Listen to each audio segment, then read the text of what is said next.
Arafinaina isan'andro atolotry ny mpitandrina rakotina valina maoly.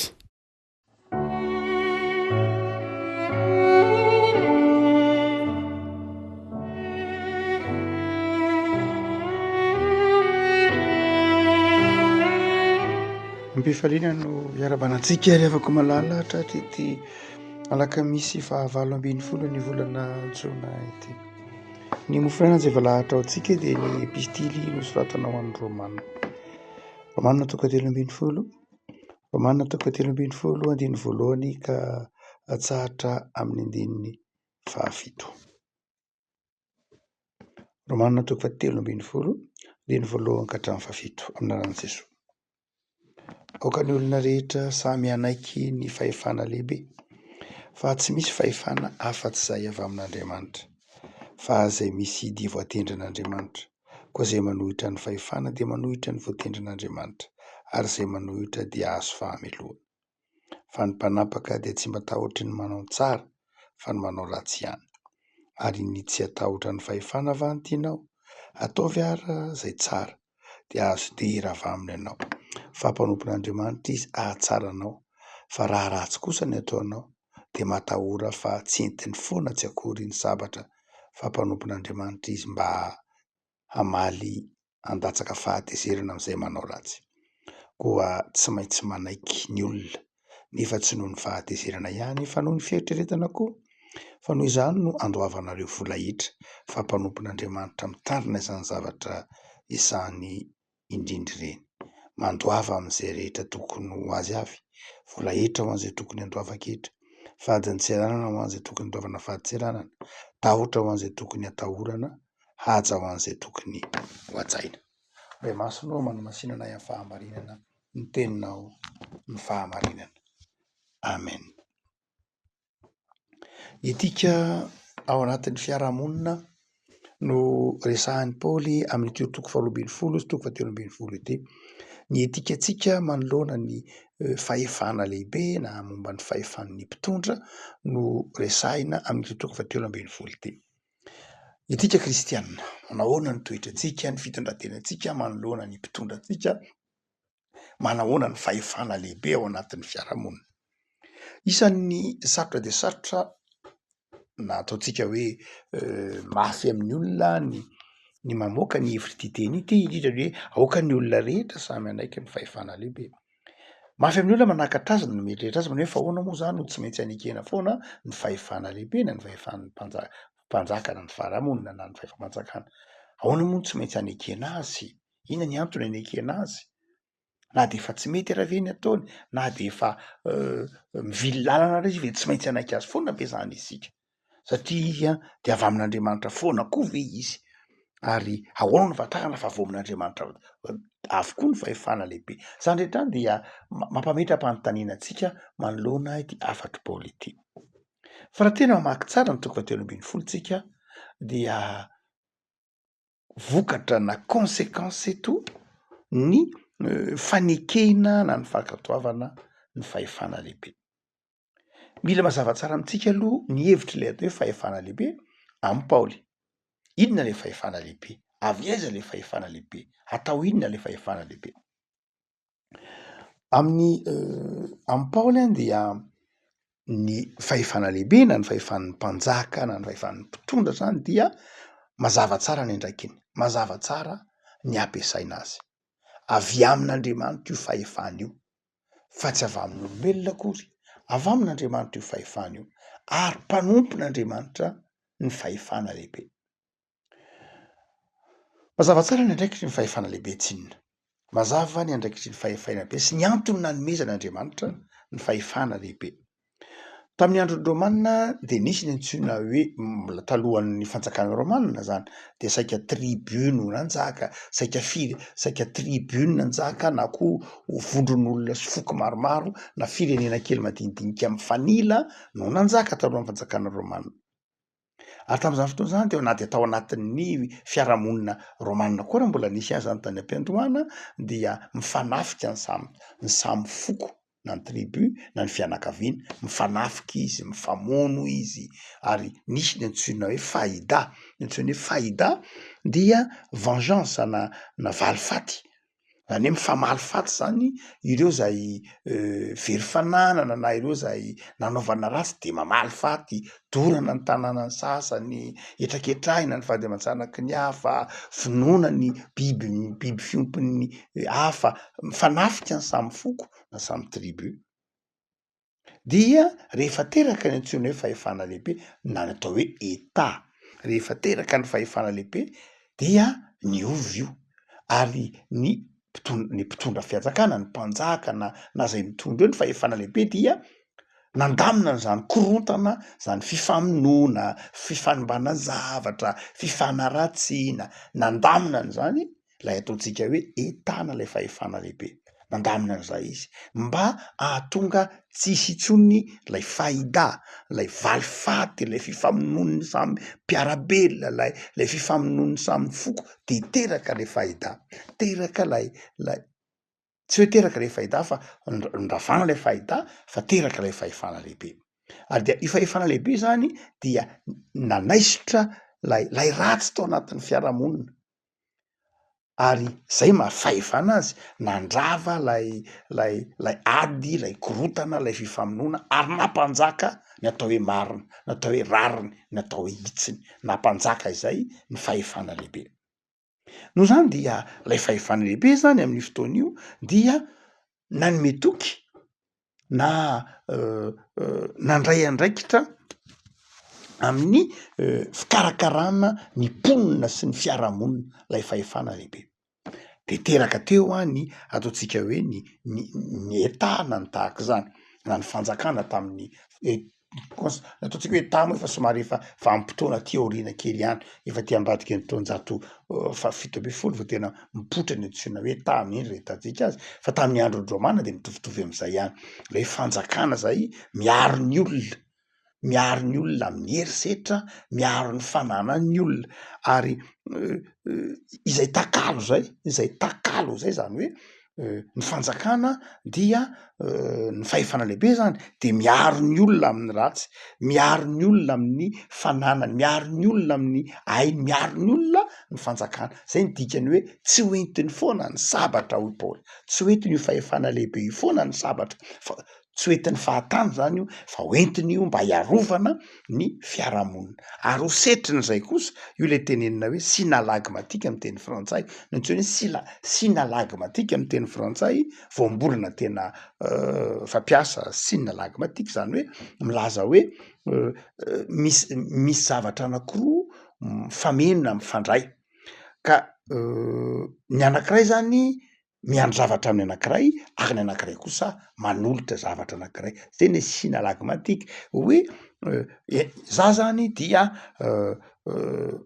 mandoetra ary mandoetra amin'ny fahefana lehibe amin'ny fanjakana, ary ny fanjakana kosa de zao miaro miaro ny fananako satria maka vola ty amiko izy, satria mandoetra, mandoa vola, mandoa ny tokony atao rehetra, noho zany de zao izy kosa de zao miaro izy mba tsy hisy intsony ny antsoina hoe fahidany ny valifaty, tsy hisy intsony ny hoe manimba ny fananako, tsy hisy intsony ny manao herisetra amiko, tsy misy intsony zay satria za efa mandoa impôt na mandoa hetra iteneniny Paoly io. Zany hoe misy zany ny tsirairay avy anatin'ny fiarahamonina zany dia créancière hono raha miteny frantsay, zany hoe izy dia miandry zavatra, ny tsirairay ao anatin'ny fiarahamonina zany de créancière, miandry zavatra avy amin'ny miandry zavatra avy amin'ny fanjakana izy, miandry izy zany hoe miandry fiarovana izy, miandry fikarakarana izy, miandry fotodrafitrasa izy sy ny tahak'izany ohatra, na koa ny fanjakana miandry ny vola omena azy, miandry ny hetra omena azy, nefa ny tsirairay koa dia débitrice nareo miteny frantsay, zany hoe ny tsirairay koa de zao tokony andoa, tokony anao izay tokony anao zavatra, tokony andoa hetra, tokony hiaro ny olona, izay lay resantsika eto hoe synalagmatique, ohatran'ny io le tenenin'ny lay filôzôfy antsoiny hoe Jean-Jacques Rousseau ny antsoiny hoe contrat social, dia lay hoe ny fanjakana sy ny fiarahamonina dia toy ny fandraika misy adidin'ny fanjakana de misy adidin'ny olona. Izay io resahan'i Paoly amin'ny Romana toko fahatelo ambin'ny folo io hoe ny fanjakana na ny fahefana lehibe de zao manana ady andraikitra izy, hiaro ny olona, Iaro ny olona zay mahatonga andiny hoe mpanapaka de tsy mba tahotra ny mpanapaka na ny fahefana lehibe zany dia tsy mba tsy tahotry ny manao raty tsy tahotry ny manao tsara fa ny manao ratsy ihany. Zany hoe tsy tokony hampatahotra anao mihitsy, tsy mpampahory anao mihitsy ny fahefana lehibe raha manao tsara ianao. Fa matoa ianao matahotra ny fanjakana lehibe na ny fahefana lehibe de zao satria ianao manao ratsy. Ny fahefana lehibe tsy inona de zao natao hieritreritra zay mahasoa ny olona, natao hiaro ny olona sy ny fananana izy, natao hiaro ny ain'ny olona izy, natao hanokitra ny ratsy izy. Zay no mahatonga ny sabatra eny am-pelantanany. Natao hampaniry ny tsara izy, natao hambolo ny tsara izy, natao handrava ny asan'ny ratsy rehetra izy mba hahatonga ny fiarahamonina azo iainana tsara. Zay le teneniny teneny amin'ny teny latina foana hoe pax romana tamin'ny andron'i Jesoa mba andro Paoly. Ny pax romana na paix romaine, paix romaine ho tsika amin'ny teny frantsay. Ny paix romaine na ny pax romana de zao tsy inona tsy akory le fandriampahalemana izay noentin'ny fanjakana romanina vokatry ny herin'ilay antsoiny hoe fahefana lehibe na le fanjakana. Na lalaka be ny lalana tam'izany fotoana zany, nikodana ny lalana, zay mahatonga le fomba fiteny hoe ny lalana rehetra de mankany Roma. Be de be reo lalana ny sandrahaka nanodidina tao anatin'ny fanjakana romanina, reny lalana vita tahaky ny pavé reny, dia amin'ireny lalana malalaka be reny dia saika nisy garnison romanina, zany hoe nisy toby miaramila avokoa, de nalalaka ny lalana, nalalaka ny fivezivezena, afaka nivarotra ny olona, nivezivezi ny tsena, nivezivezi ny entana, nivezivezi ny mpivarotra, nivezivezi ny fitoriana ny filazantsara, ary de afaka mivezivezina vita kilometatra maro ny apôstôly noho le pax romana. Satria natanjaka lay ataontsika hoe fahefana lehibe, niezaka nampiorona ny fahamarinana, nampiorona ny fiarovana ny ain'ny olona, namela ny mpivarotra hivarotra, namela ny olona hanao zay rehetra tokony atao. Zany hoe le fahefana lehibe zany tamin'ny andron'ny Paoly dia resy lahatra Paoly fa nanao zay tokony nataony mihitsy io fahefana lehibe io na ny fanjakana. Marina loatra fa tsy amin'ny solomaso hijerentsika azy ankehitriny no hijerentsika amin'ny fahefana lehibe tamin'ny andron'ny Paoly. Satria tsika raha mijery ny fanjakana romanina vanim-potoana ankehitriny de temany hoe fa ahoana moa nasain'ny Paoly nanaiky ny fahefana lehibe ny olona ny fanjakana romanina aza nanenjika ny vavahana kristianina, fanjakana romanina aza nisy atanatohatra, nisy herisetra, nisy fanandevozana, ko nahoany Paoly no nataona ny olona hanaiky an'izany. Amin'ny solomaso hijerentsika azy ankehitriny zany, fa tamin'ny andro ny solomaso nijeren'ny Paoly azy de zao tena ara-dalàna zany, satria lalàna velona tao amin'ny fiarahamonina. Ny marina tam'izany fotoana zany tsy le marina spirituel loatra hoe marina araky ny baiboly, fa marina araky ny lalàna moraly. Tsy mitovy am'izay heverintsika hoe marina ankehitriny, satria marina ara-moraly tamin'ny fiarahamonina tamin'ny fotoan'andro. Dia ny fanjakana romanina raha nanenjika ny vavahana kristiana izy raha jerena amin'ny lalàna de ara-dalàna zany aminy.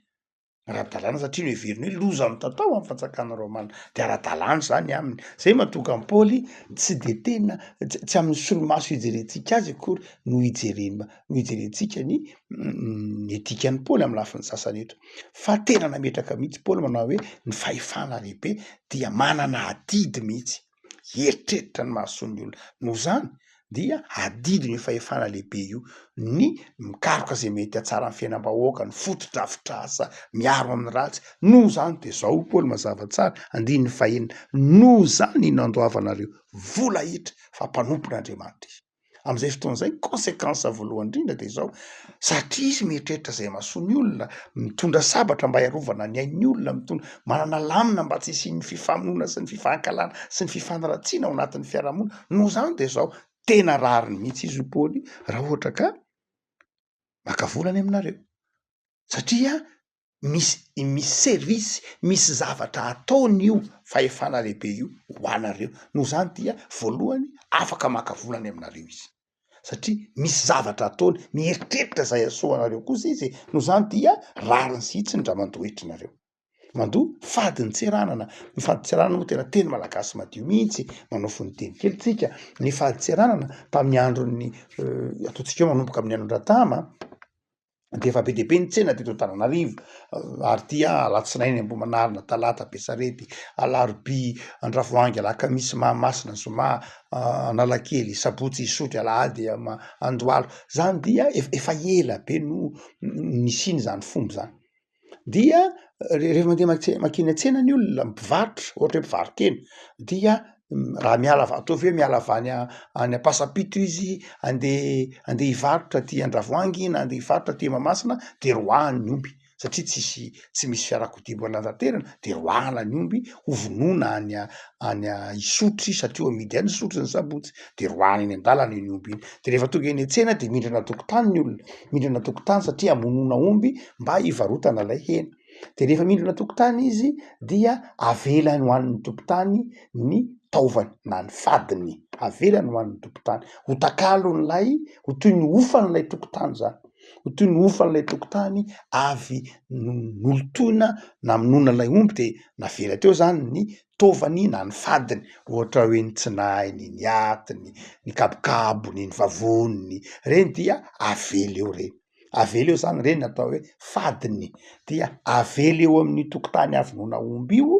ny vadiny ho toy ny ofan'lay tokotany satria maloto le tokotany misy ran'omby misy taimboraka sy ny sisa rehetra dia avela eo lay fadiny mba ho an'lay tokotany fa ny hena kosa no entin'lay tompon'omby ho amidiny eny an-tsena avy am'izay natonga le teny hoe fadiny tseranana zany hoe ny entana rehetra nandalo teo amin'ny seranan'io dia akana fadiny tahakan'lay fadiny lay tahakan'lay taovany toy ny hoe tova zany ofan'lay toerana zany lay fadin-tseranana ofan'lay fidirana ofan'lay fandalovana teo zany lay fadiny tserana avy am'lay tahakan'lay fadiny lay omby novonoina nakana ny taovany teo nakana lay teny hoe fadiny tseranana no zany dia tena toe-tsaina malagasy mihitsy fa tsy eo vaovao akory ny fakanina tsena hoe fady tseranana na etra na aba tsy mitovy koa ny etra na aba moa samy hafa ihany mazava ho azy fa andeha ataotsika hoe misy zavatra tokony ataonao amin'ny fahefana lehibe ny antony hoe satria le fahefana lehibe fahefana meritreritra zay mahasoanao fahefana zay mahalao meritreritra zay ilaminanao isiny ny fandriampahalemana isiny ny fiainana milamina araka ny tokony ho izy de hoy Paoly manao hoe tsy vitany hoe andininy fahaenina tsy hoe tokony afaka mampandoetra anao ihany izy fa izao hajaka ho an'izay tokony ho hajaina tahotra ho an'izay tokony hatahorana hajainao ny mpitondra ao amin'ny fahefana lehibe tsy afaka maka vola aminao ihany izy satria manao servisy na manompo anao mihitsy fa ny faharoa de zao hakatoavinao zay vao miverina any am'lay andininy voalohany hoe noho zany aoka ny olona rehetra samy anaiky ny fahefana lehibe satria io fahefana lehibe io dia fahefana meritreritra zay asoanao fahefana zay mikendry zay ampilaminan-ao mikendry zay apety ny fiainanao amin'ny fotodrafitrasa noho zany adidinao ny ary tsy maintsy ataonao mihitsy ny makato ny fahefana lehibe fa izay misy de voatendran'Andriamanitra izy satria manao ny tsara voatendran'Andriamanitra io fahefana lehibe io satria mikendry zay ahatsaranao mamokatra miaro mamelona mampisy fandriampahalemana avy amin'Andriamanitra zany raha avy amin'ny devoly tsy ny fahefana avy amin'ny devoly tsy fahefana mandamina fahefana manakorotana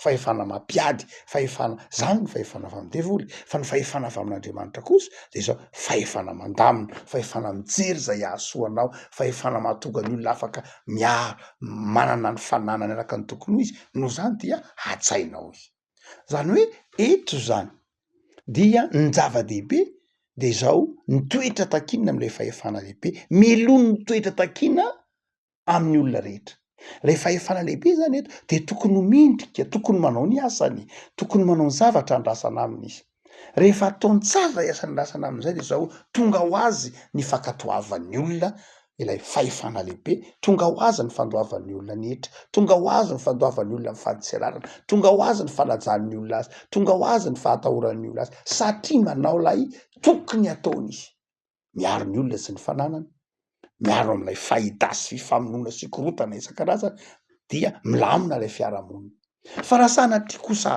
ka tsy manao zay le fahefana lehibe dia konsekansa an'izay kosa de manjary tsy mandoa zay tokony ataon'lay olona lasa tsy mandoa zay tokony ataon'le olona lasa tsy manaja lay fahefana lehibe lasa mpikomy izy satria nahoana satria lay fahefana lehibe tsy manao zay tokony ataony noho zany de zao ny afatry Paoly eto dia ny anajan'ny olona lay fahefana lehibe satria le fahefana lehibe efa manao zay tokony atao rehetra noho zany amitsika de zao moa ny antsika moa zao mifamadika be any am'zany prinsipa zany meny Paoly eto hoe ataovy tsara nataonareo ry fahefana lehibe dia ataon'ny olona tsara koa ny tokony ataony aminareo. Zay le hoe synalagmatika hotsika teo. Saingy amin'ny androntsika zao moa mifamadika mihitsy le izy lasa exception. Ina le exception? Lasa ny fahefana lehibe mihitsy amitsika no tsy manao tsony le zavatra tokony andrasana aminy. Ndraindray ny etralohan'ny olona tsy makany amin'ny fiarovana ny olona sy ny fananany, fa makany amin'ny tsy tokony hoa le ny vola alohan'ny olona, ny fahaditsiranana alohan'ny olona, de tsy makany amin'ilay tena zavatra andrasan'ny olona, fa makany amin'ny zavatra hafa. De lasa tsy mipetraka tsony lay fanajana eto.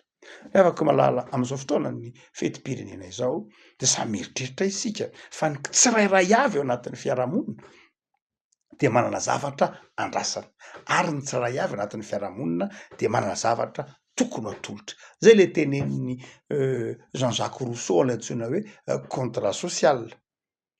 Dia la inona zany hoe ny tsirairay avy ao anatin'ny fiarahamonina de miandry zavatra ohatra hoe ny tsirairay de miandry zavatra amin'ny fanjakana am'lay fahefana lehibe. Ny tsirairay avy dia miandry zavatra, misy zavatra atolotra zany, miandry fiarovana, miandry fotodrafitrasa milamina, miandry fandriampahalemana. Ny tsirairay dia zay le teny frantsay hoe créancière. Ny tsirairay de miandry izay zavatra izay. Fa ny tsirairay ihany koa de zao débitrice, zany hoe ny tsirairay mihitsy ao anatin'ilay communauté, ao anatin'ny fiarahamonina de zao tokony anome ny tsirairay avy, tokony anome heta, tokony anome ata, tokony anome fankatoavana. Zany hoe raha tsy misy zay de tsy mihodina le fiarahamonina. Zay no afatry Paoly io, mazava tsara io tenin'ny Paoly io. Le fiarahamonina tenenin'ny Paoly io hoe ny tsirairay avy de zao tokony hanao ny tokony ataony, mandony fahaditsiranana, manaja sy ny sisa rehetra. Ary reo kosa ny fahefana lehibe de zao miaro ny olona, miaro ny fananana, miaro ny aim-bahoaka sy ny sisa rehetra. De izay miaka-midina izay no mahatonga le fiarahamonina mandroso, mahatonga le fiarahamonina azo iainana. Tsy hoe sens unique le izy, miala tsiny le teny frantsay, tsy hoe ny anankiray zany de tsy manao afa-tsy manome foana, ohatra de mandohetra foana, mandoha vola foana, manao antirerity, fa tsy mitsy zavatra midomberina makany aminy. Na koa hoe ny anankiray de zao tsy manao afa-tsy miandry fotsiny, fa tsy manao ninina mihitsy, de tsy mety le fiarahamonina. Zany afaka malala ny zava-dehibe afatry Paoly eto takarana de zao ny tsirairay avy ao anatin'ny fiarahamonina de tokony hanao zay tandrify azy. Ny tsirairay avy koa de manana zo handray zay tokony ho atao aminy. Ary io le tenenin'ny lay mpampianatra ataontsika hoe Baden Powell, nanorina ny scotisme ny teny hoe eo lay misy ny antsoina hoe devoir, adidy aloha de eo niteraka ny antsoina hoe droit. Tsy maintsy misy reoziny hoe ity ny adidinao ary ty zonao. Tsy mety raha ohatra ka hoe mitaky ny zonao anao nefa tsy nanao ny adidinao. Ary izay no ambaran'ny Paoly eto amin'ny fahefana lehibe ny hoe tokony setry ny toetra zany, setry ny andraikitra ataon'ny fahefana lehibe, vokatry ny fihetsika tsara sy mahafinaritra ataon'ny fahefana lehibe, ny fahamarinana, ny fandalana fahamarinana ataon'le fahefana lehibe de zao setry ny zay de zao manjary manaja azy sy mankatoa azy ny olona rehetra. Ivavakisika tompo misaotra anao zay anao ny amin'ny soratra masina zay mampianatra anay ny etika na toetra tokony ho anananay ao anatin'ny fiarahamonina. Ny fahefana lehibe zay andrasanay fahamarinana, ny fahefana lehibe zay andrasanay fijoroana sy fiarovana, fampanjakana, ny fandriampahalemana, ny fahefana lehibe zay ny fiarahamonina, ny fanjakana zay andrasanay fijoroana sy fitiavana, ary ny fahefana lehibe zay miandry fanolorantena, miandry asa, miandry fahafoizana, miandry hevitra aminay vahoaka. Mangatak'izay tompo omeo fahendrena sy fahaiza mitondra tena, fa miandry anay ho tompon'andraikitra, miandry anay vahoakanao mpino ho marina sy mahitsy ny fiarahamonina misy anay. Saotra tompo anao ny fahazavantsaina nomeny ny teninao, fatao aminao zay hijoro vavolombelona tsara eo anivon'ny fahefana lehibe zay omena anay, ary de atao aminao kosa zay ankatony fahefana lehibe izay ny raha hainao hanasoa, ny raha hainao hanatsara, ny raha hainao hiaro ny fiarahamonina sy ny mpiarabelona. Da hitomboa ny tontolo andronay anio, ho tontolo andro androsoanay amin'ny fitiavana, ho tontolo andro androsoanay amin'ny fifaliana. Da ity tontolo andro ty me fahasalamana sy eri-tanjaka izay, ary ampitoera ty anatin'ny mandrakariva ny fiadanana sy ny fifaliana. Amen.